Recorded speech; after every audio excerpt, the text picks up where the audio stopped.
It is a deceitful and irresponsible claim made by many today that the modern Bible versions are safe, more accurate updates for churches to be using rather than the King James Bible.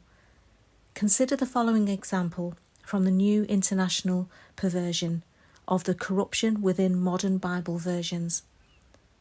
Phoebe, in the book of Romans, is said to be a servant of the church. But in Romans chapter 16, the NIV states the following: I commend to you our sister Phoebe, a deacon of the church in Chantria. The NIV dogmatically asserts that Phoebe, a woman, was a deacon of the church. Yet within that very same Bible version, we read in the epistle of 1 Timothy, a deacon must be faithful to his wife and must manage his children and his household well. So it would seem that the same version, the NIV, states that a man is to be a deacon, having a wife, and also in contradiction that a woman can be a deacon.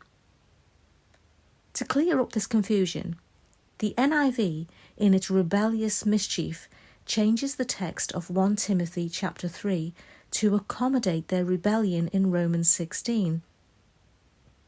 Here's how they do it. In 1 Timothy 3:11, in the King James Version, we read the following: Even so must their wives be grave, not slanderers, sober, faithful in all things.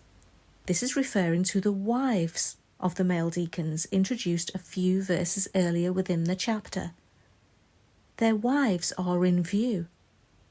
The NIV changes this context to render the verse as follows: In the same way, the women are to be worthy of respect.